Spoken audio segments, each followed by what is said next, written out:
So if I were to do it all over again, let's pretend today I decided I'm going to reopen my Etsy shop. What would I do differently when it came to photographing my products? What would I do to try and get higher quality photos that were more likely to get me noticed online and convert into sales? What would I do? If you want to know, stay tuned. And before we jump into what I would do differently, if you are new here, my name is Imelda Jimenez Samara, and I'm a product photography coach helping handmade sellers learn how to shoot product photos that sell online. And I have learned quite a bit in my experience in learning product photography on my own. And I made a lot of mistakes when I was an Etsy seller for many years, and I never quite really understood how to get really good photos that looked professional, that I thought was going to really help me stand out in my niche. So if that is something you are struggling with right now, I really hope that some of these tips will help you take better quality photos that are more likely to get your handmade products noticed online and make you more sales. So the first area I would definitely focus on if I was taking product photos today to sell my handmade products online is my lighting. And lighting was not an easy thing, nor something I really focused on very much when I was an Etsy seller.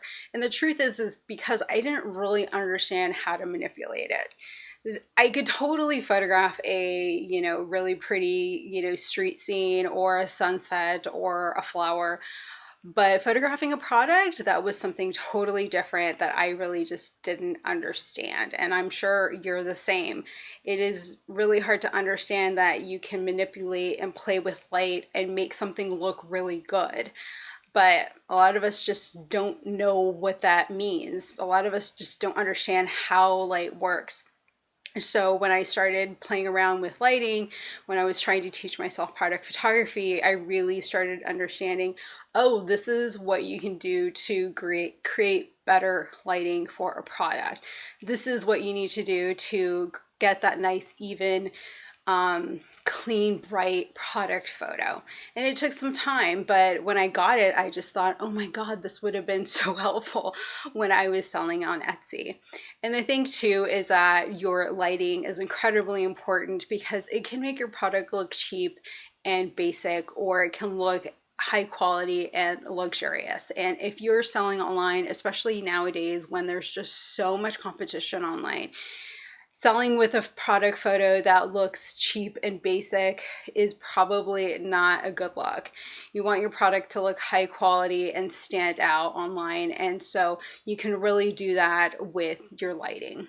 The other thing is that your lighting will probably solve a lot of the problems you're running into, like weird color cast, weird shadows, product photos that look too dark or too bright. All of that on some level is tied to your lighting. So once you figure out the lighting, it will help eliminate a lot of these problems, or at least reduce a lot of them. So understanding lighting is my number one thing I would definitely start working on if I was photographing to sell my work online today. So the next area I would definitely focus on is my camera. And when it comes to your camera, you really should be shooting in manual mode, not auto mode. Now you might be saying, I don't really know, what is the difference? And the difference is auto mode is when you are picking up your camera and you're just taking a picture. You're not making any adjustments to your settings. You're not playing around with, your white balance, your ISO, those types of things. You're literally giving everything over to your camera and letting it decide what settings are going to work best based on the what you're taking a picture of. And that is not good because 9 times out of 10, you're going to get inconsistent looking product photos. And that is not good when you're trying to sell online. Instead, it's really important to shoot in manual mode and be able to make adjustments so that you get the product photos that you want and you get consistent looking photos. Because when customers feel like they are looking at different product photos that your product looks different shot to shot, they're going to be wondering which photo accurately represents what they're going to get. And that is not a good way to shop. They don't have time to try and like guess and decide, should I take a risk? Should I not? Should I give them my money? Maybe I shouldn't. No, they're not going to even sit there and like try and figure it out. They're going to decide, you know what, I'm going to just take my money elsewhere because I don't know what I'm going to get if I buy from the seller. So that is why it's important to shoot in manual mode, to get consistent looking product photos and make it easier for customers to click on your listings and want to buy from you. And if you're a maker who is using your smartphone, I actually created a great PDF download for you that's totally free, where I share with you some great smartphone camera hacks that will help you get consistent looking product photos that'll make it easier to sell your handmade products online. So if that is something you are interested in and you would like me to guide you through that, be sure to check out the description below and I'll leave a link to how you can sign up and get this free PDF in your inbox today. So my next tip is to think before you take a photo. So your photos are the second most important asset of your business. So these aren't things you should just like, willy-nilly take a bunch of photos and call it a day. It's really important to invest some time in understanding how to photograph your products, because these are the things that are going to help you sell your work online. This is the stuff that's going to help you, grow your income and create the lifestyle that you want. So it's really important to think about what you're doing when you're taking a product photo, because when you do that, you'll also get better results and you're more likely to get more clicks on your listing and sell more of your products online. And the thing is that one of the things that my former client had told me about when we were working together is that they used to spend a lot of time editing their photos. They used to take a bunch of photos and then spend, who knows how long editing to try and fix their photos. When in reality, the work we were doing and what I was teaching her was how to almost edit their photo before they even took it, so that they don't have to take a ton of photos and hope that one of the photos worked, but that they could take less photos and have really great photos that they didn't have to also spend a lot of time editing. And the beauty is that some of those photos actually help them sell their products online pretty quickly. So it definitely pays to really think about what you're doing before you take your photo. Things to think about is your lighting, your backgrounds, your props, and really understanding what can I do to make my photo look better? What can I do to make my product pop and stand out better? Because when you do this, this can literally transform how your product's photos look and how successfully you can sell your products online. So yeah, think before you take a photo. The last tip is to practice and experiment when it comes to product photography. This is probably the thing that really helped me get better pretty quickly over time. I mean, granted, it definitely took time to kind of, get the basics down, but the more I practiced and the more I tried new things, the better my photos got. And it actually sped up the whole process. And to me, that's a huge bonus, because product photography can be a super time consuming aspect of your business. And if you could get some more of that time back and be able to do other things like, create more products, maybe, get more things listed, that could make a really big difference. And, to me, is such a valuable thing.